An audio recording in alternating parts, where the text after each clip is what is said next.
What is truth? That's the question today, February 10th, 2020. And my guest is Venerable Padabasa Mahatera. So welcome to the Brian Bruce Show.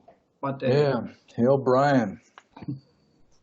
This is a question I guess people have had for thousands or millions of years. One of the fundamental philosophical questions. So what do you think is truth? Well, I was going to ask you what you think is truth. Oh, I wasn't prepared for this. Yeah, what is your definition of truth? I guess first thing that comes to my mind is truth should be something objective and not subjective. It shouldn't be subjectively up to the individual what they think is truth, but there should be something objectively real or objectively truthful. Like I think of the 5 precepts in Buddhism, like don't kill and don't steal and so forth. These are moral truths. So let's say truth about an event, truth about history, truth about things. Okay, so let's say there's the statement, the apple is on the table. So what would be the necessary circumstance for that statement to be true? Well, I remember the ancient Greeks, they discussed this. I forget who it was who said A is A. First you have to agree that A is A. A thing is a thing. Aristotle. Aristotle said A is A. So you have to first clarify a very basic thing, that an apple is an apple. Yeah, A is not A. Yeah, so I would say an apple is an apple. Of course, it's a name we give to this object, this piece of fruit. I would say, I would say the apple on the table is objectively true. That's probably schools of Buddhism would say it's all an illusion, it doesn't exist. My feeling is that the apple on the table are true and real. Yeah, so you'd say that the statement, the apple is on the table, is true if and only if the apple really is on the table. Yes. Okay, so that's called the correspondence theory of truth. Yeah. Like, I'm not sure what philosophers are doing nowadays. I think they might have all been hijacked by political leftism or something at this point. But like 100 years ago, or like the turn of the 20th century, there was a lot of philosophical debate over what is truth. And there were 3 main theories. And the main theory that people have always had is essentially what you just said. It's the correspondence theory of truth, which means that a statement is true if the statement accurately applies to some objective reality. Oh, thank you. Yeah, so the apple is on the table is true if and only if the apple really is on the table. Even the candy is on the table. Yeah. So that's called the correspondence theory of truth. Although not all philosophers have agreed that that's really what truth is. In fact, one of my favorite Western philosophers is F.H. Bradley. Oh. And he was famous for, he was like the champion or the main person arguing for a different theory of truth, and that's called the coherence theory of truth. And his theory of truth is that a statement is true if and only if it's in agreement with every other statement that you've already considered to be true. So it's, he was an idealist. In fact, he was sort of a follower of Hegel. Or at least he started off. Truth can't contradict itself then. It can't be contradictory. Yeah, it can't contradict itself. It has to be sort of logically in agreement with everything else you already consider to be true. And to some degree, science follows that. Like somebody comes up with some discovery that's in conflict with other discoveries that have already been made, then you can't just leave it that way. It's best not to leave it that way. You know something's wrong. If this theory is saying the opposite of that theory, and both theories are accepted.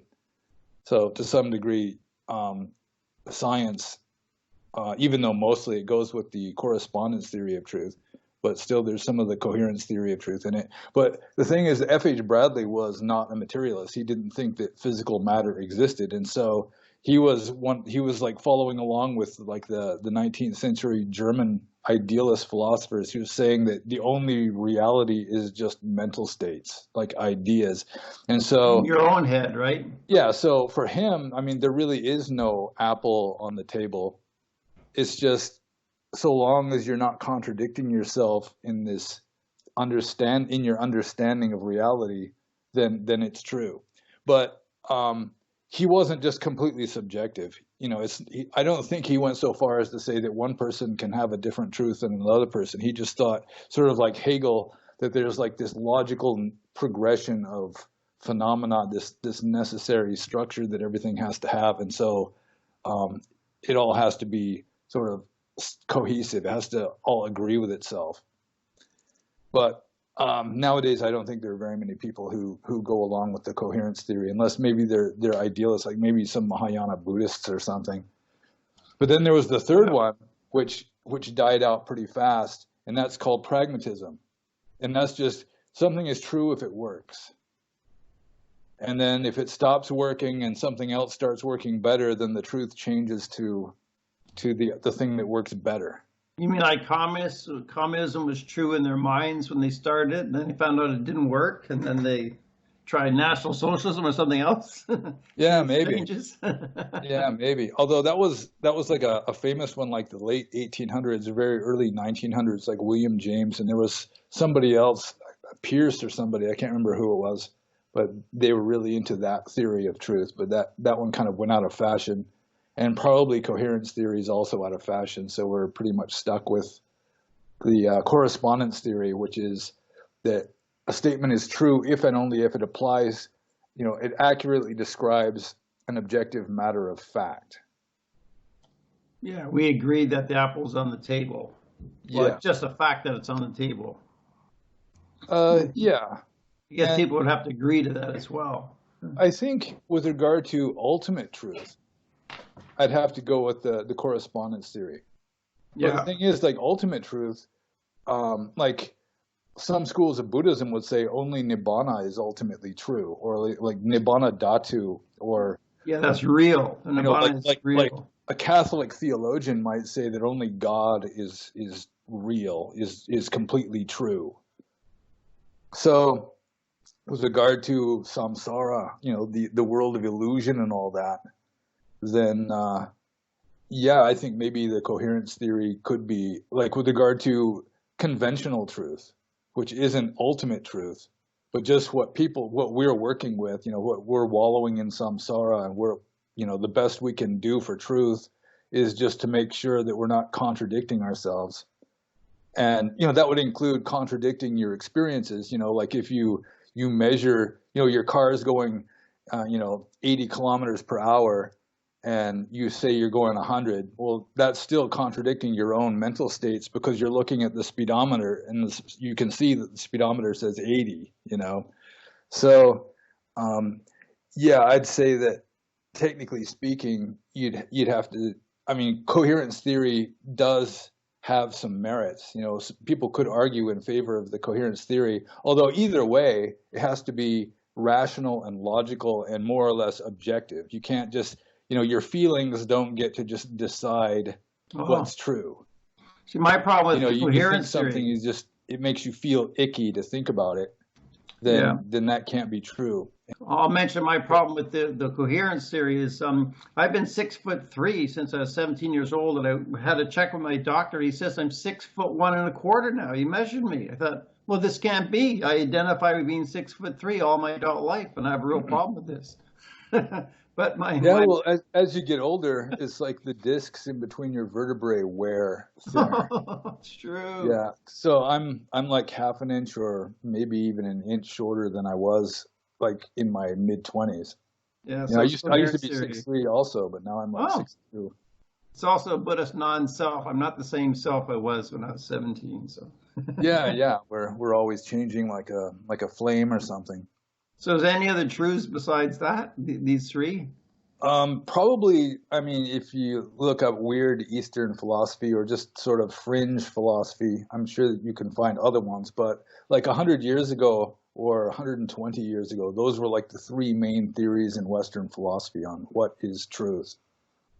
And it's kind of an important question nowadays because like the political left especially, but even the right to some degree, is adopting postmodernism, which says that truth doesn't really exist. It's just a cultural construct. And so I guess that would be a new theory of truth. Yeah, like say sexual identity. If a man actually says he's actually a woman, You know, he Yeah. says he's a woman. That's an idea in his mind. Suppose he says he's a cat. You know, Yeah, and I guess that there are people that really are, who really do think that they're cats or yeah. 6 years old or whatever. But if a man's in a man's body with what there's X, Y, and the Y gene, he's actually really a man. The truth is, he's a man.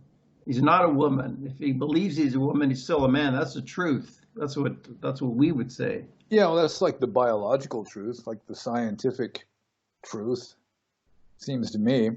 Although the left is even trying to like hijack science now, so that even like in science journals, you'll have all this sexual identity stuff and Yeah, climate Armageddon stuff. And yeah. Half of science is kind of fake science now. Like, yeah, global warming science. The United Nations will pay hundreds of scientists to say what is truth, but it's not true. yeah, so that's part of the problem we got now is we've got like this really complex civilization that's highly like technologically advanced, and even like economics and all that is like really complicated and finely tuned, and it takes really intelligent people to understand it and kind of oversee it, you know. And even though it's best not to try to like regulate it or manipulate it much, because it usually makes it worse. But still, I mean, it's so complicated that you really have to be sharp to follow along with what's going on.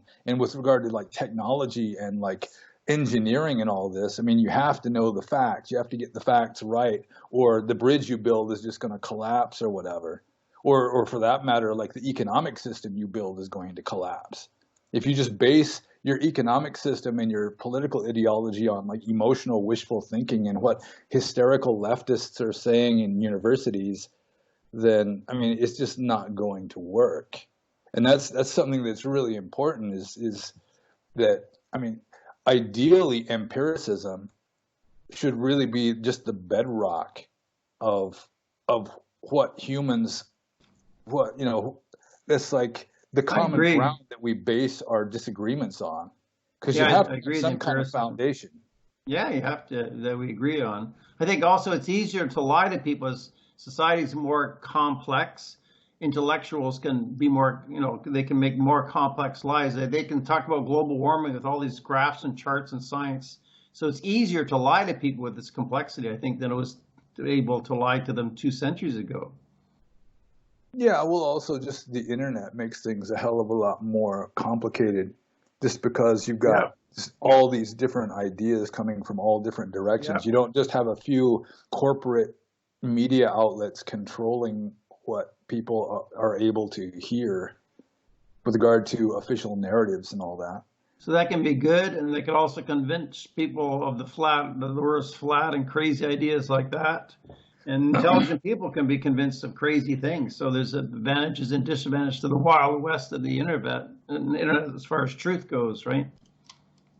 Yeah, but it's good that there are lots of different ideas, because it increases the odds that at least somebody will be right, assuming that there's any real truth at all.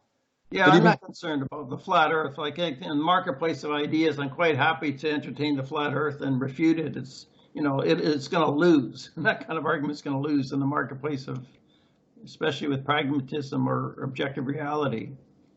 yeah, pretty much any of those three theories of truth that I already mentioned, correspondence, coherence, and pragmatism, all of them at least have to be consistent, and they have to be consistent with observation, your observations of laws of nature and all that.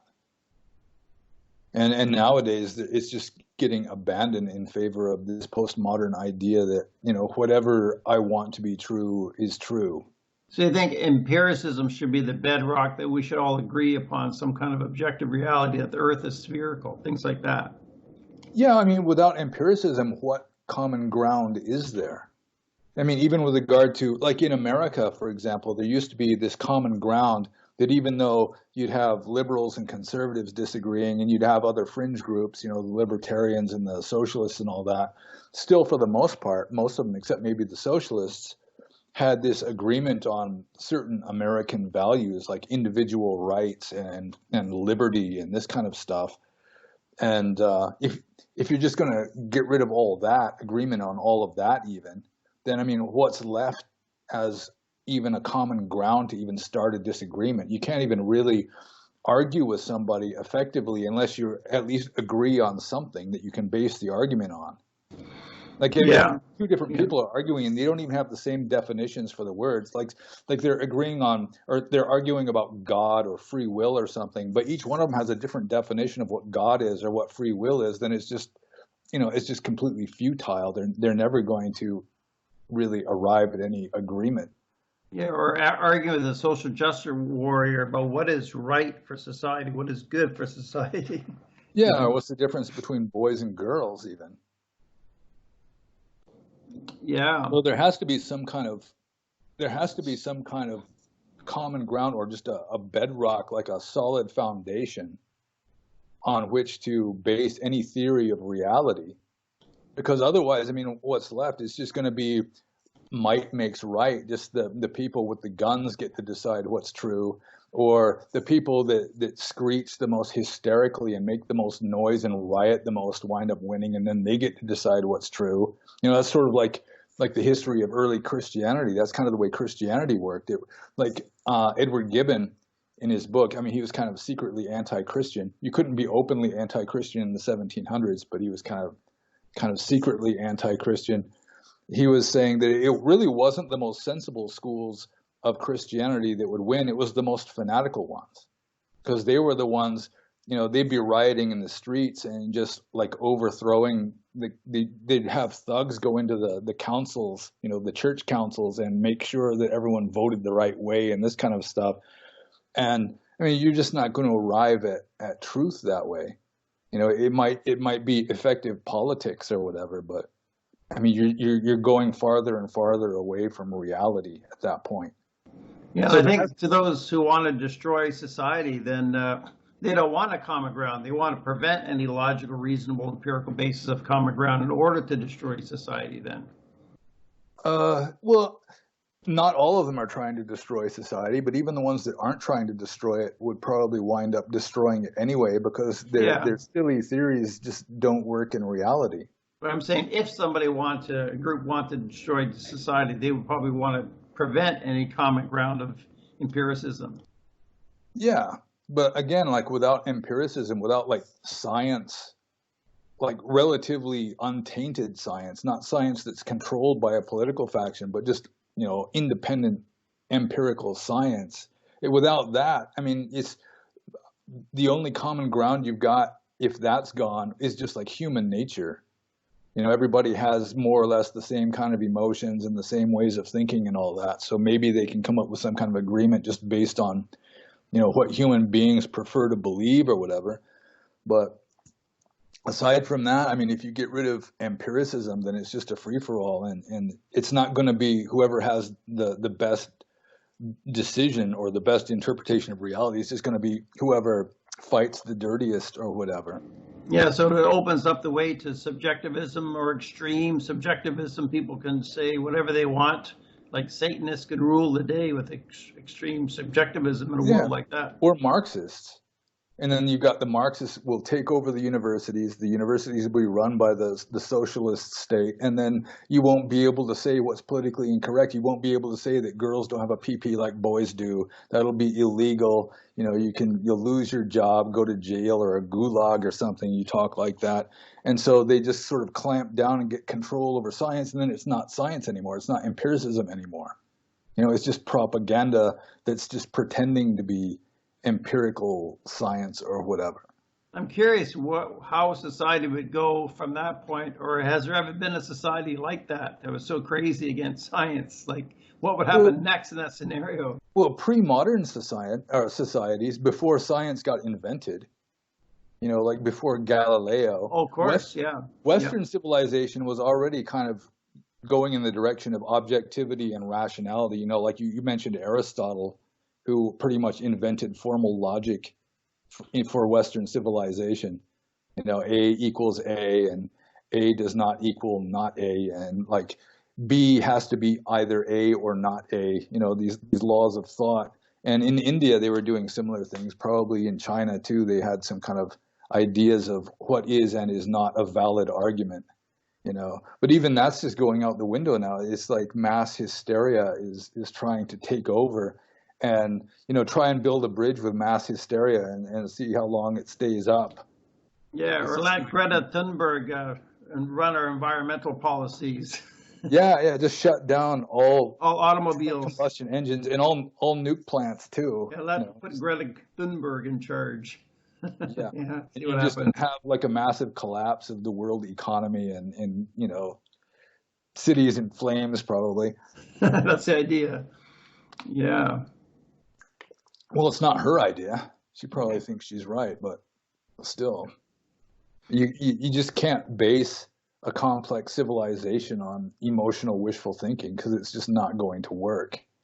That's what Maxime Bernier said here, where he was running for Prime Minister in Canada a few months ago, the People's Party of Canada. He was talking about Greta. He said, we can't have environmental policies based upon emotionalism and irrationality.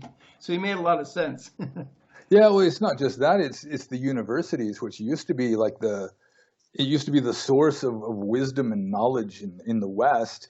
And now it's sort of degenerated into a network of like neo-Marxist indoctrination camps, where you've got these hysterical kids that are just, yowling like scalded cats, that are like controlling what the professors are allowed to say or not say. And it's just this fashion trend, like a pseudo-intellectual fashion trend that's now taking over science and wrecking science. Yeah, I've seen that myself. At the University of British Columbia here at UBC, I see these Antifa. All of them are young, kind of in the 20s, mostly all white, and they're just begging for their own disenfranchisement and enslavement in a way. Yeah, I've seen it with my own eyes. I got videos of these people. It's true. Yeah, and part of the reason why they're that way is because they don't really have much use for empiricism or objectivity. It's just all a matter of emotional feelings, or mostly. It's whatever makes them feel good, and if something makes them feel icky, then it's bad and wrong and false. Yeah, they're upset about Ricardo Duchesne, protecting white identity politics. They thought, well, that's just so awful. He's a white supremacist, Nazi hater, and they're very upset about it.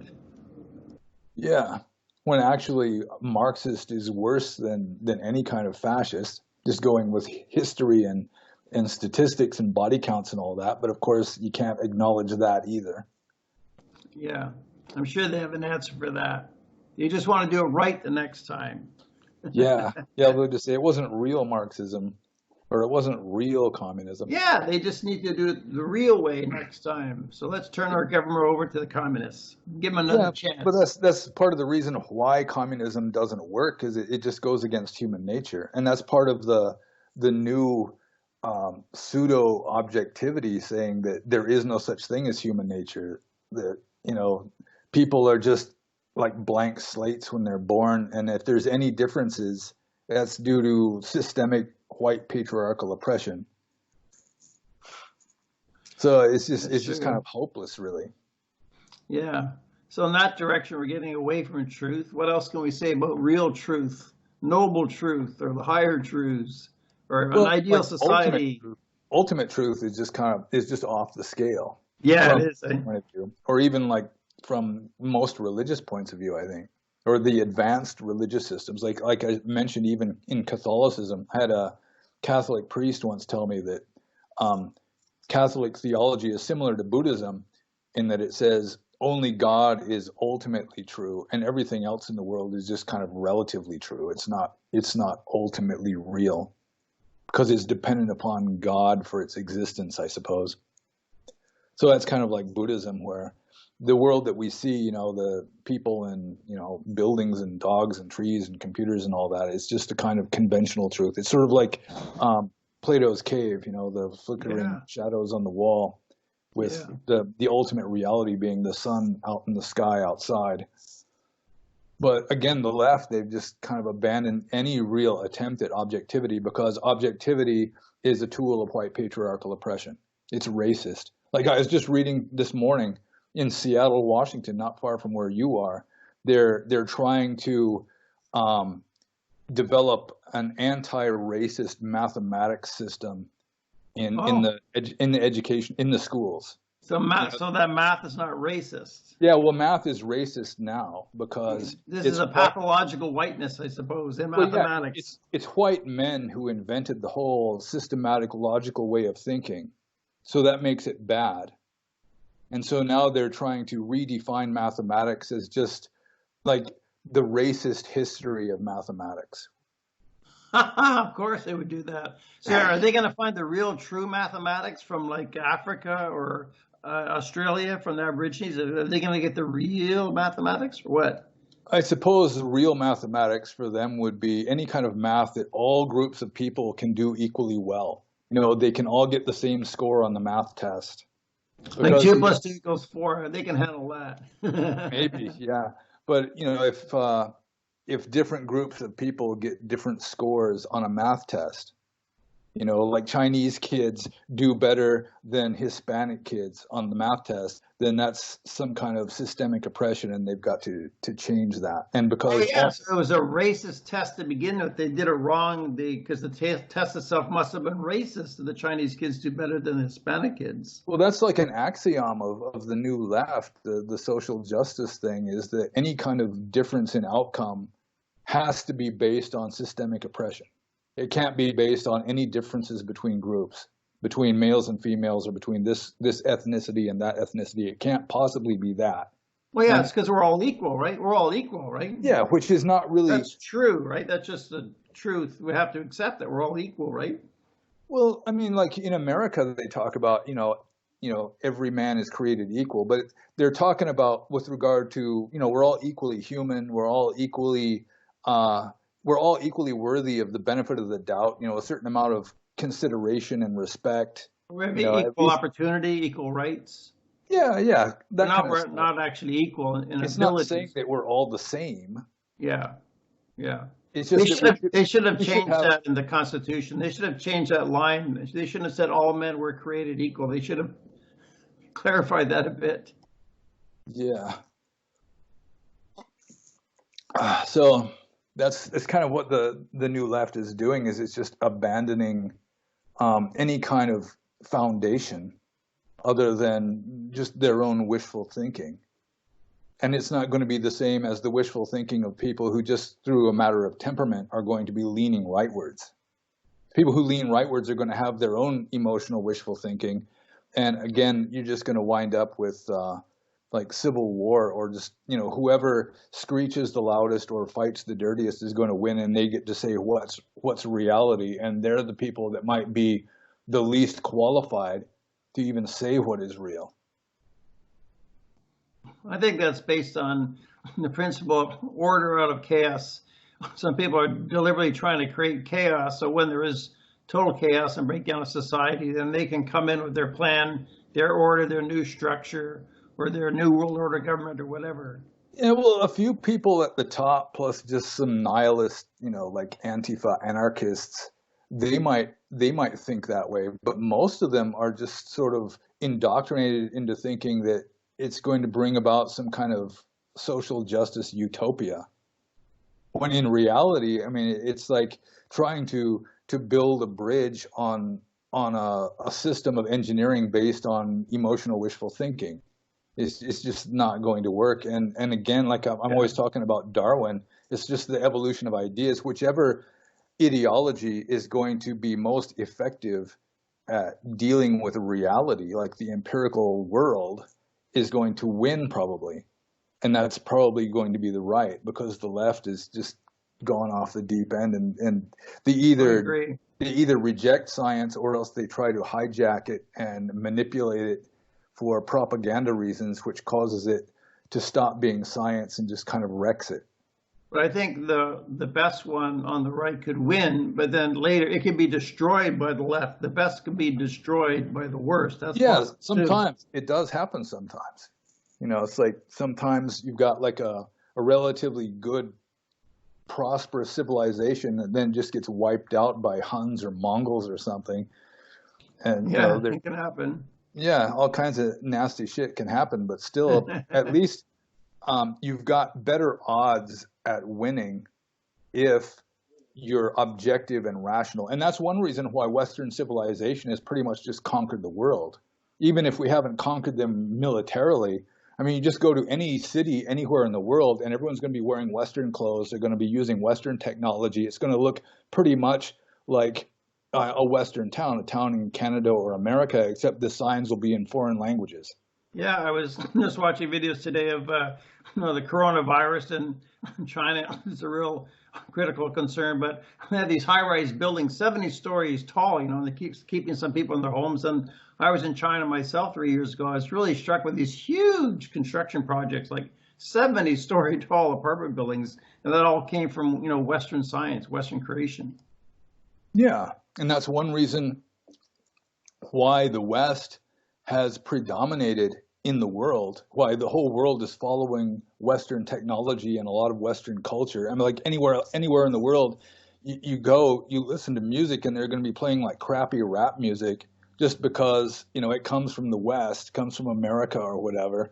And so even though it's really, a lot of it is just bad music, people are listening to it just because they're following along with, whatever the West does. Well, it's the music industry is owned. The music industry, chooses to play that music. But you're right, the culture of the West infects the entire world wherever you go. Yeah. Get on the internet, it's Western culture. And the main reason for that is that the West has, we pretty much discovered or invented rational empirical objectivity.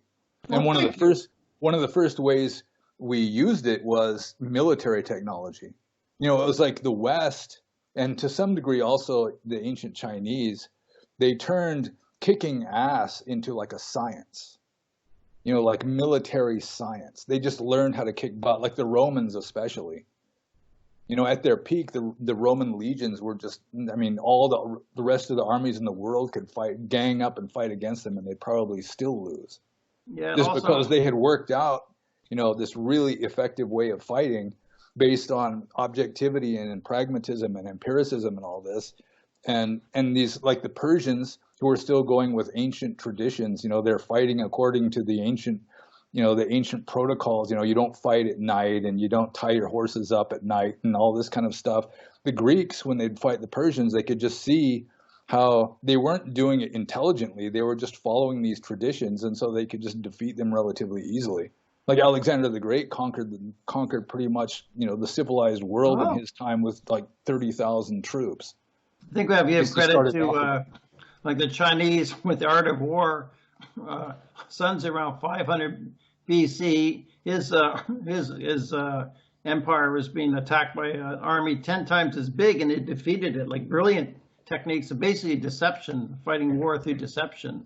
That's and everyone studies that since. It's perhaps the most brilliant treatise on military strategy. Faking the enemy out. Yeah. Yeah, there have been quite a few of those coming out of China. That's just Sun Tzu's Art of War is just the most famous one. But there's I read one called the 36 Stratagems, which was really interesting too. Is that from China as well? Yeah. Oh, I should study that one because I really studied the art of war. I lived at Buddha Center in Carmichael in 1992. We took a course on the art of war and studied it and watched the movie about Patton with George E. Scott, It's taught by Shambhala, they do courses on the art of war. Yeah. Yeah, well, the Art of War or the Book of Five Rings by Musashi, who was like a Japanese samurai, they're studied by people other than just, military students, businessmen and how to deal with people you're competing with, people in business, of course, and in your interpersonal life. Oh, I agree. That's what I use it for, sure. Yeah, and even just with regard to debate or arguing, like I've got one of my favorite books here is Strategy, the Indirect Approach, where the author, he's basically mainly talking about military strategy, but he also mentions how the military strategy can be useful with regard to just about anything. And for example, just a full-on frontal assault is usually the stupidest way to attack an enemy. Yeah.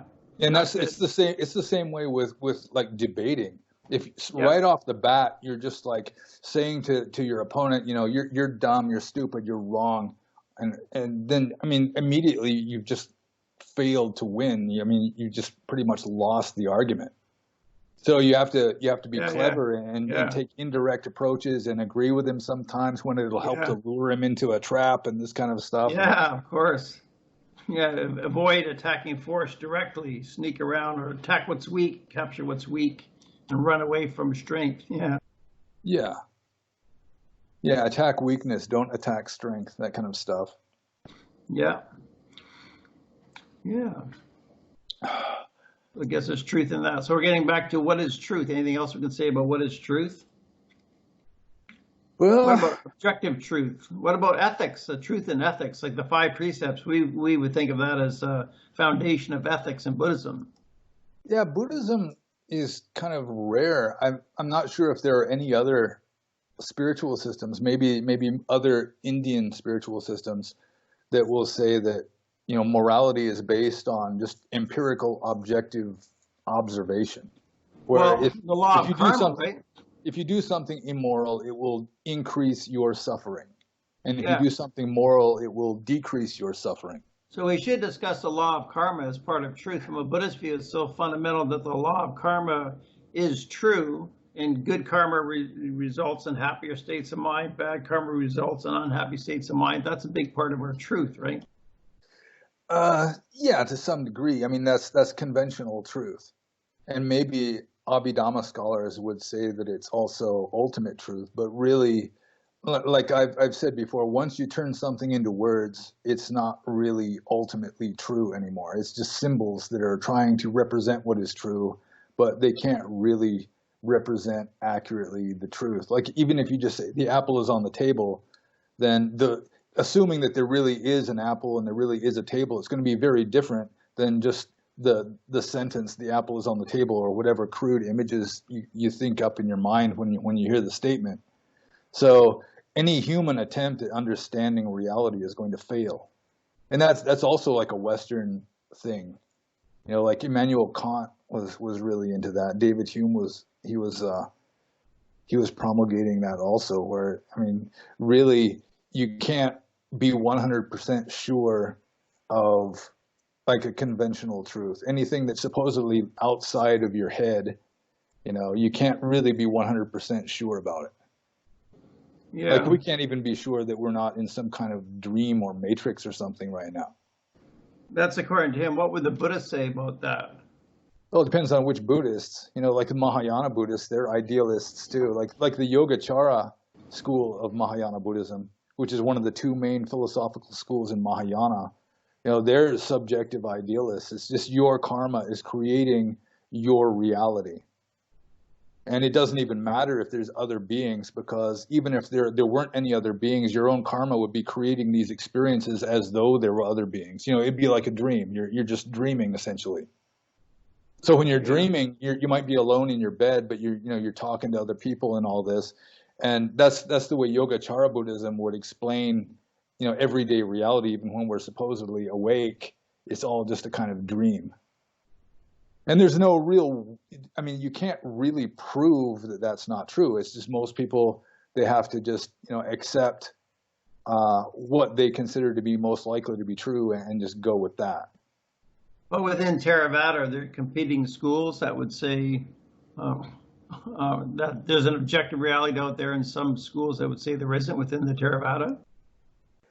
In Theravada Buddhism, I think the 2 main schools, if you call it schools, would be the people that take Abhidhamma seriously and the people who don't take Abhidhamma seriously. You know, people who say Abhidhamma is ultimately true and that's just, you know, authoritative fact. And then there's people saying, well, Abhidhamma is just cooked up a few hundred years after the time of the Buddha and is just sort of like old commentarial literature and really isn't necessarily what the Buddha taught and is not necessarily true. So if you're going with Abhidhamma, then yeah, there's mind and matter are both ultimately real and they interact. And still, Abhidhamma has difficulty explaining things. You know, like how does karma make things happen in the physical world? It doesn't really explain how it happens. It says that it happens. You know, it's like there's what it's called kamaja rupa, which is physical matter generated by the power of karma, which is a mental state. But it never really explains exactly how it does that. Well, even if it can't explain how, though, I like the idea that mind and matter are ultimately real. I think I would agree. Well, I don't know. I think maybe something like Spinoza, where he says that mind and matter are ultimately just the same. It's just we perceive them differently. And I think that's possible. Like, it's just manifestations of energy, that kind of thing. So, yeah, I'm not so sure about the existence of matter, physical matter. Like, to say if there was no consciousness at all, would there still be planets and stars and hydrogen atoms and all that? Yeah. Well, what about the suttas? People who don't follow the Abhidharma, what would they say if they just follow the Buddha's words in the suttas? Well, in the suttas, it depends on which sutta you read, for one thing. Like the Atthakavagga, which I've said is like the most important Buddhist text in existence. It just says a monk shouldn't believe anything. He shouldn't have any beliefs. He shouldn't have any perceptions. He shouldn't think anything is true. And that's like, there's a famous statement in the Atthakavagga where the Buddha supposedly is saying, like, only this is true. This is just what fools say mutually to each other. And so he was kind of with regard to, conventional truth, he was kind of a skeptic. He's just saying conventional truth isn't really true. And if you want to know the ultimate truth, you have to become an arhat. You have to become enlightened and experience it for yourself, through insight, that kind of thing. Yeah, but what did he say in other suttas? You said there's other suttas. Yeah, well, there's other suttas where he's just, for whatever reasons, for convenience, or because, in this sutta, maybe, he was assuming it all to be real. He's talking about how, there has to be the object, and there has to be the I, and the visual object and the I consciousness all come together, and that is contact. And so he's assuming that there is like an outside world. Yeah, that's implicit in that statement, right? The dhatus, the object, the I, and the I consciousness. That's implying that there's real objects out there. Yeah. So again, it's you can find texts that can argue either way. So it's like, it seems the majority of the text would say there is an empirical physical reality out there, even without consciousness. You could have rocks in the asteroid belt with no consciousness. Well, the majority of texts, the Buddha is just using conventional language called Vihara Desana. And that's one of the reasons why the Abhidhamma scholars, they say Abhidhamma is higher than the suttas, because in the suttas, the Buddha is just, he's speaking in terms of Vihara Desana, which is just worldly talk. Just, you have to use a kind of delusional language to communicate to delusional beings. Like the Buddha is talking about me and you, and not you and me personally, but he's talking about himself, and he's mentioning this monk or that lay person. Well, at the same time, there's the Buddhist idea of anatta, where no individual person really exists as an individual person. So you have to use this Vihara Desana, this convenient language, just to communicate with deluded beings who are not enlightened yet. Well, the Buddha is saying that say don't believe anything. He may be coming from the perspective that his teaching is about the fact that you suffer and how to overcome suffering. You shouldn't be concerned with these metaphysical questions about what really exists or doesn't exist. It's just, maybe he's saying just don't concern yourself with that. Yeah, when he says don't believe anything and have no perceptions, have no beliefs, have no views, I mean, that's like the most radical, most advanced level. That's when you're out there mastering jhana out under a tree in a wilderness somewhere. Yeah, that's not a basic level. That would be like chaos on a basic level to say that to the massive society. But at a higher level, it can make more sense. Yeah. To a forest-dwelling ascetic, it'll make a lot more sense than to just try and get an entire civilization to follow the idea that, don't believe anything. I mean, that would just be chaos. For a civilization to work, they have to have a common set of beliefs, which is a problem that the West is having now, since especially postmodernism and sort of the neo-Marxist left is just trying to tear down everything, just put everything into doubt. America is bad, for example. The history of America is just the history of oppression and genocide and evil and slavery and all this. So they're just trying to tear down the whole system. And I don't think that they're going to like it, even if they succeed. It's just going to result in just a huge mess. Yeah, I guess I'm not thinking ahead. I've been reading today about Jordan Peterson. He's saying we should respect our traditions. It's probably better to be on the right, conservative. So now I'm having more sympathy with Jordan Peterson, and he's been criticized a lot on the left. Like right now, his wife has got serious cancer, and people are. Well, he's very sick now too. I think he's like in some kind of serious or critical condition right now too. Yeah, well, he's been I guess addicted to some drugs, dealing with his wife, and people are really, really piling on him and really criticizing him. Even worse, it's really very unfair and very, very hurtful. But I think he's got a good point of getting back to some conservative or respecting our traditional values. So I support him in that. Yeah, that's sort of a thing for me too. As when I was younger, I was more libertarian, and even when I was a libertarian, I had to realize that everybody just doing whatever they feel like, so long as they're not hurting anybody else, isn't necessarily what's best for society. It may be best for this individual person or that individual person where they're completely express themselves and kind of liberates their mind or whatever. But for an entire civilization, most people just aren't ready for that anyway. Most people are pretty sheep-like and just follow along with what they're told. Yeah. And so it's good to have hedonistic as well. The whole society could go off in different directions. It could be hedonistic. Yeah. And so you have to have, I mean, it's definitely advantageous to have just a common set of ideals or principles that everyone can agree on, just to keep the society together.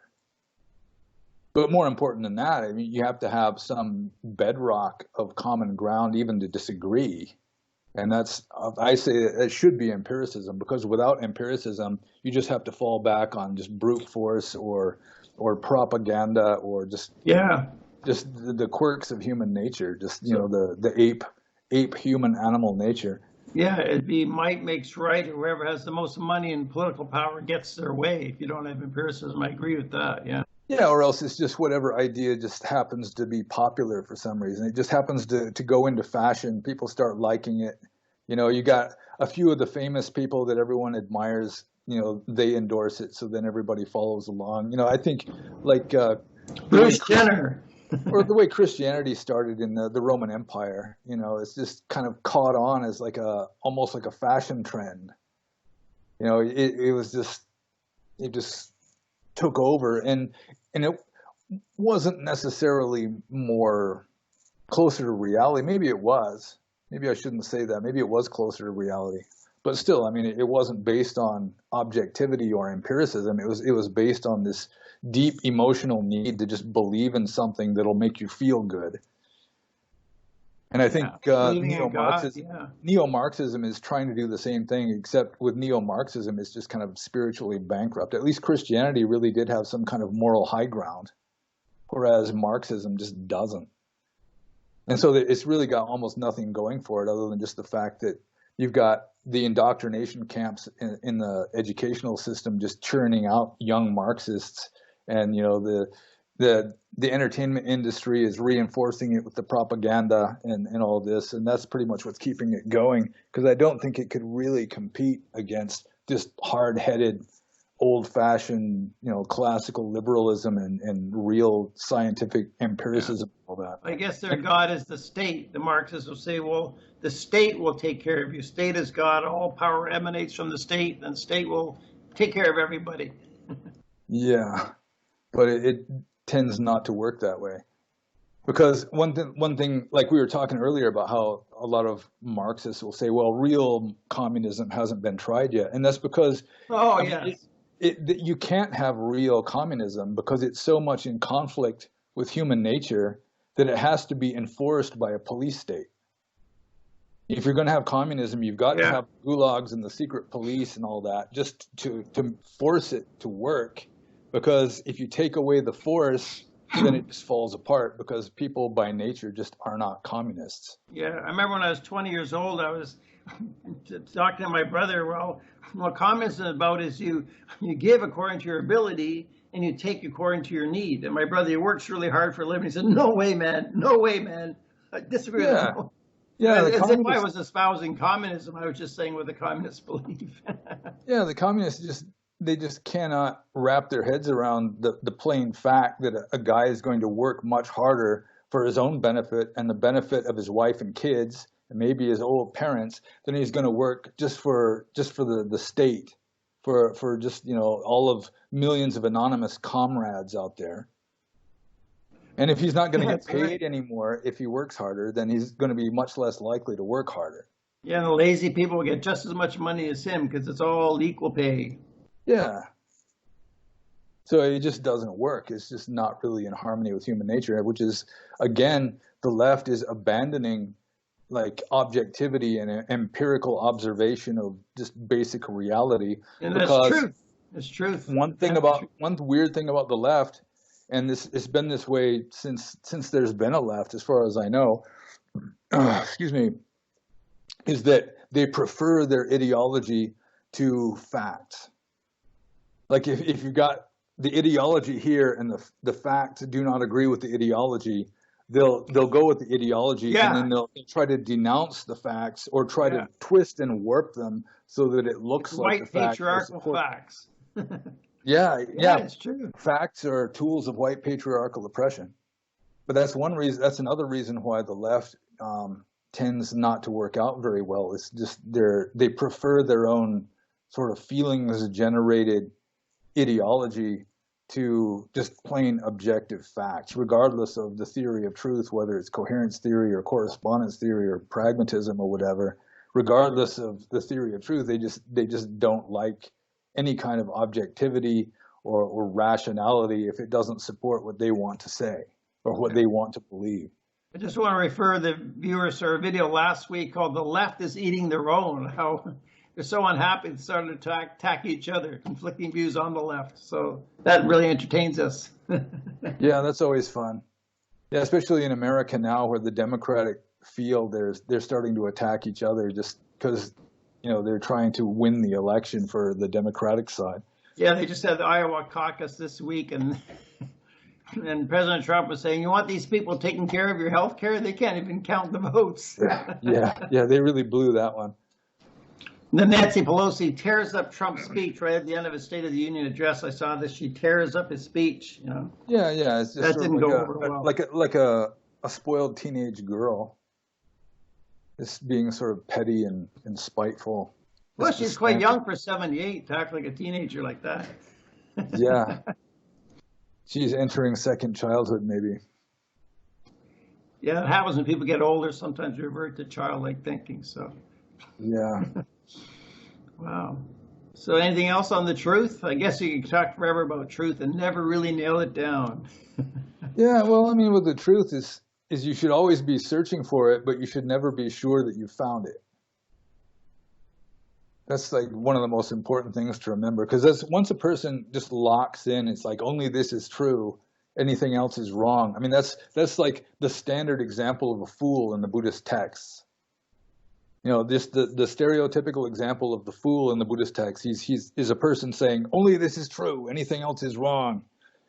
And so, I mean, it's good to always have a certain amount of skepticism, because there's no way to be absolutely 100% certain that any matter of fact really is factual. Like the apple is on the table. Well, maybe we're in the matrix. Maybe you're hallucinating. Maybe somebody hypnotized you to make you see the apple on the table. Maybe, it's whatever. There's all these different possibilities. Yeah, I agree. It's always good to have some uncertainty with regard to reality in the future. Always be a bit uncertain. And if you do reach certainty, then you're enlightened, because you've just seen God face to face or experienced nibbana, and so that's also that's ultimately real. But that may have nothing to do with all this weird stuff going on in the Matrix. That's true. Once you have real nibbana, real arhatship, you're sort of looking back on the transitory nature of conventional reality. You have a different perspective. Yeah, it's like sometimes people are saying like the Buddha couldn't possibly be wrong, or an enlightened being couldn't possibly be wrong. But if you consider that this world is just kind of an illusion anyway, then an enlightened being, they know the ultimate truth. They might not necessarily know all the illusory stuff. That's true. They're not Yeah. obliged to know everything. The Buddha said he didn't know everything everywhere like omniscience, but he said he could direct his mind to something, then he could penetrate the truth to it. Yeah. In the text it says, the Buddha can know anything he wants to know. Or the Jains were saying that an enlightened Jain like Mahavira, he knows everything all the time. It's just omniscience is always there in his mind. Whereas in Buddhism, they say that the Buddha, he has to direct his mind towards something in order to know the answer of it. But still, there are a few cases in the text where it seems like he made mistakes, or he was just wrong. Like in Vinaya, there's the rule about monks being able to use their so-called 5 tonics.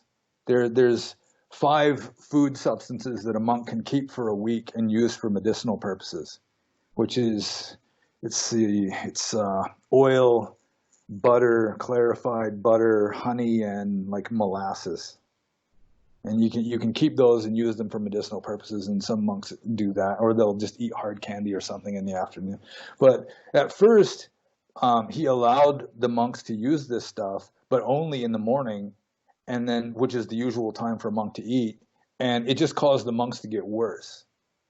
So then he had to change the rule and said, okay, you can eat it in the afternoon too. But it was like he goofed. I mean, he messed up by allowing it in the morning, because it just made the monks get worse. But maybe it's because of empiricism. He had to see the empirical results and then saw the results, and then he changed his mind. Yeah, well, that would be reasonable for the standard non-omniscient person. But if he already knew everything that he wanted to know, then he probably should have known that they would have gotten worse if he only allowed it in the morning. Well, maybe he didn't direct his attention to that matter until he realized here's a problem. Yeah. That's sort of like the Jehovah's Witnesses with regard to free will and all that. It's like God can see the future if he wants to. He just doesn't want to. So, yeah. Yeah, I guess I'm trying to cover for the Buddha here, but Yeah. But I like your the principle. How is it be uncertain? Because in the truth movement, there's so many conspiracies, real conspiracies we have to consider. We don't have the time to really thoroughly study them all. So I always have a degree of uncertainty about so many conspiracies in the world. Yeah. I don't try not to make definitive statements. Yeah, so you can't be 100% sure, even though you might think that you're 100% sure. But still, using empiricism, like a scientific approach, scientific method, that very much increases the odds that you're not talking bullshit. Like logic and rationality are really good bullshit detectors. You can just filter out a lot of really stupid arguments right off the bat that way. And so that in itself is going to strengthen any ideology, any point of view. You have to accept like scientific method and scientific empiricism, even if you're not believing in the physical reality of the material universe. I mean, you can still accept scientific empiricism even if you're an idealist. Yeah, I agree. Like with logic, you can refute some ideas without actually having to go and test it or view it physically. Just with logic, some things you can refute. Just the idea that 2 ideas in the same ideology contradict each other, that indicates that something's wrong. Whereas a lot of people, they'll believe 2 completely opposite things. Just today they'll be believing this, and tomorrow they'll be believing that, or maybe 5 minutes later they'll be believing, what's just in flat contradiction to what they were just saying. So there's that, or like the left's new idea of the borderless welfare state. I mean, all it takes is just a little bit of arithmetic, just a little bit of logical thinking to realize that a borderless welfare state couldn't possibly not be a disaster. Yeah. But these emotional people say, well, we have to take care of everybody. We'll take care of everybody. But yeah, we'd all be in poverty. It would have to be a disaster, logically. Yeah, that's what socialism socializes. It makes everybody equally poor. Yeah. Except for the ruling class. There's always going to be a corrupt ruling class. Well, somebody's got to run it, yeah. Yeah. Yeah. Well, I appreciate the talk. So everyone will have to figure out the truth for themselves. Like the Buddha said, In the end, you have to decide what's true and practice it and follow it, and then you have to decide what's false and abandon it. Also, the Buddha said the ordinary person, the puthajjana, is insane, right? Yeah. But yeah, everybody has the right to their own beliefs. I mean, that's like just the absolute bedrock of freedom right there. I mean, Yeah. when people don't even have the right to believe what they think is true, then that's it. Freedom is just gone. It's dead. Yeah. So yeah, I'm completely in favor of lots of different people believing lots of different things, and even expressing really weird, dumb ideas sometimes. It's like, they have the right to do that because that gives me the right to express my ideas. Yeah, I agree. Freedom of speech is a bedrock of freedom.